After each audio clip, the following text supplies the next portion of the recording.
আপনি কি জানেন যে আজ যেমন পবিত্র শয়নী একাদশী শেষ হয়েছে, তার সঙ্গে সঙ্গে কিন্তু আরও একটি অত্যন্ত পবিত্র ব্রত শুরু হয়েছে। তো আজকে সেই বিষয়েই আপনাদের সামনে আমি আলোচনা করব, তাই ধৈর্য ধরে অবশ্যই কিন্তু গোটা বিষয়টি শুনবেন। আজ ছিল 8ই শ্রাবণ, শনিবার 25শে জুলাই। আজকে পবিত্র শয়নী একাদশী, যাকে কেউ কেউ দেব শয়নী একাদশী বা পদ্মা একাদশীও বলে থাকেন। তো সেই একাদশী তিথি শেষ হয়েছে, আগামী দিন পালন হবে। তার সঙ্গে সঙ্গে কিন্তু একাদশী শেষ হওয়ার সঙ্গে সঙ্গে কিন্তু পবিত্র চাতুর্মাস্য ব্রতও কিন্তু শুরু হয়ে গেছে।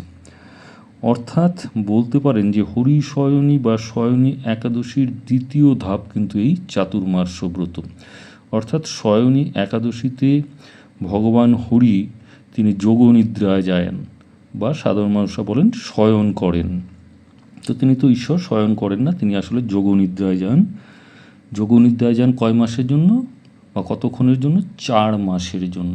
এই জন্য এটাকে বলা হচ্ছে চাতুর্মাস্য, অর্থাৎ 4 মাস। তার মানে শয়নী একাদশীর কিন্তু পরবর্তী ধাপেই চাতুর্মাস্য ব্রত। আজকে এই চাতুর্মাস্য ব্রত সম্পর্কে বলবো যে কেন এই চাতুর্মাস্য ব্রতকে পবিত্র মনে করা হয়, চাতুর্মাস্য ব্রত আসলে কি, কেন শাস্ত্রে বলা হয়েছে যে সামান্য সময়ে একটি সৎকর্মও কিন্তু আপনাকে বহু পুণ্য ফল প্রদান করতে পারে। তো আবার বলছি, শেষ পর্যন্ত ভিডিওটি দেখবেন।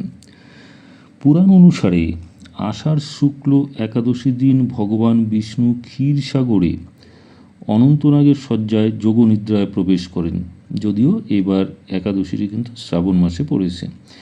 এই কারণেই এই একাদশীর নাম হরি শয়নী বা দেব শয়নী একাদশী, বা যেটা বললাম অনেকে বলে থাকেন শয়নী একাদশী বা পদ্মা একাদশী। শ্রীমদ্ ভাগবত, পদ্মপুরাণ এবং ভবিষ্য পুরাণ অনুসারে ভগবান বিষ্ণুর এই যোগনিদ্রার সময়কাল 4 মাস স্থায়ী হয়, তাই এই 4 মাসকে বলা হয় চাতুর্মাস্য। চতুর অর্থাৎ 4 এবং মাস্য অর্থাৎ মাস, অর্থাৎ 4 মাসব্যাপী ব্রত এবং সংযমের সময়। এই 4 মাসে শুরু হয় দেবশয়নী একাদশী থেকে এবং শেষ হয় কার্তিক শুক্ল একাদশীতে, যা প্রবোধিনী বা উত্থান একাদশী নামেও পরিচিত। সেদিনই ভগবান বিষ্ণু যোগনিদ্রা থেকে জাগ্রত হন। এখন প্রশ্ন হলো, ভগবান কি সত্যিই ঘুমিয়ে পড়েন? অনেক বৈষ্ণবাচার্য ব্যাখ্যা করেছেন এটি কিন্তু সাধারণ নিদ্রা নয়, এটি আসলে যোগনিদ্রা। এর আধ্যাত্মিক অর্থ হলো প্রকৃতির অন্তর্গত শক্তিগুলি এই সময় এক বিশেষ রূপান্তরের মধ্য দিয়ে যায়। বর্ষাকালে পৃথিবীতে যেমন নতুন জীবন ও নতুন সৃষ্টির সূচনা হয়, তেমনি মানুষের অন্তর্জগতেও আত্মশুদ্ধি ও সাধনার জন্য এটি এক মূল্যবান সময়। এ কারণেই প্রাচীন ভারতে সন্ন্যাসী, ঋষি এবং বৈষ্ণব সাধুরা এই 4 মাস এক জায়গায় অবস্থান করতেন।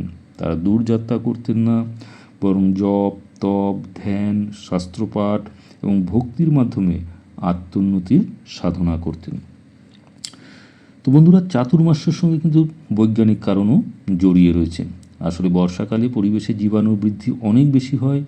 বিভিন্ন শাকসবজি, পাতা জাতীয় খাদ্য এবং কিছু বিশেষ খাদ্যে দূষণের সম্ভাবনাও কিন্তু বেড়ে যায়। তাই প্রাচীন ঋষিরা আধ্যাত্মিক নিয়মের পাশাপাশি স্বাস্থ্য রক্ষার জন্য কিছু খাদ্য বিধি নির্মাণ করেছিলেন বা কিছু খাবারে বিধিনিষেধ করেছিলেন। তো চাতুর্মাসের 4 মাসে কিন্তু বিভিন্ন সম্প্রদায়ের মানুষ আলাদা আলাদা সংযম করে থাকেন। কেউ শাক ত্যাগ করেন, কেউ দই ত্যাগ করেন, কেউ দুধ বা নির্দিষ্ট খাদ্য ত্যাগ করেন।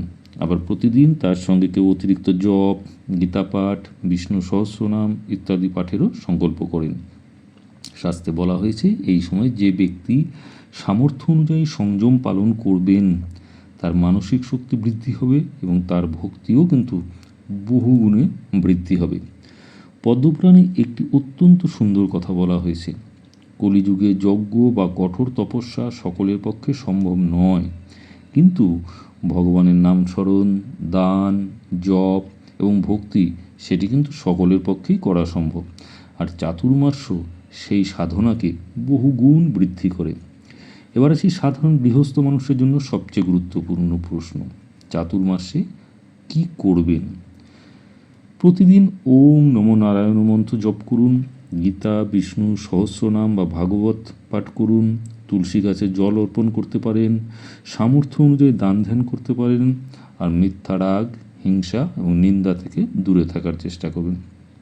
কারণ শাস্ত্র বলে বাহ্যিক উপবাসের চেয়ে অন্তরে পবিত্রতা কিন্তু অনেক বেশি গুরুত্বপূর্ণ। আর কি করবেন না, অকারণে কাউকে কষ্ট দেওয়া নয়, ধর্ম নিয়ে বিদ্রূপ করা নয়, পিতামাতা গুরুজনদের অসম্মান করা নয়, এবং নিজের যে সংকল্প সেটা কখনোই ভঙ্গ করবেন না। তো নমস্কার দর্শকবৃন্দ, যদি ব্যস্ত জীবনে আমরা হয়তো সকলেই কঠোর ব্রত পালন করতে পারবো না, কিন্তু যদি আগামী 4 মাস প্রতিদিন মাত্র কয়েক মিনিটও ভগবানের নাম স্মরণ করি, একটি সৎকর্ম করি এবং নিজের একটি খারাপ অভ্যাস ত্যাগ করার চেষ্টা করি, তাহলেও কিন্তু এই চাতুর্মাসের প্রকৃত মাহাত্ম্য উপলব্ধি করা সম্ভব। তো আজ এই শয়নী বা দেবশয়নী একাদশী বা পদ্মা একাদশী যাই বলুন না কেন, সমাপ্তির সঙ্গে সঙ্গে শুরু হওয়া এই পবিত্র চাতুর্মাস আমাদের জীবনে আত্মশুদ্ধি, সংযম এবং ঈশ্বর ভক্তির নতুন পথ উন্মুক্ত করুক। তো সম্মানিত দর্শকবৃন্দ, যদি ভিডিওটি আপনাদের ভালো লেগে থাকে তাহলে অবশ্যই লাইক করুন, শেয়ার করুন এবং কমেন্টে লিখুন ওম নমো নারায়ণ।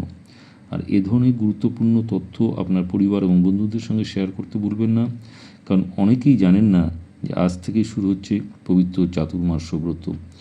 আর এ ধরনেরই বিভিন্ন সনাতনী স্বাস্থ্য বিষয়ক তথ্য পেতে আপনারা অবশ্যই চ্যানেলটিকে সাবস্ক্রাইব করে বেল নোটিফিকেশনটিকে প্রেস করে রাখবেন। তো সকলের জীবনে ভগবান শ্রীহরির কৃপা বর্ষিত হোক। ওম নমো নারায়ণ।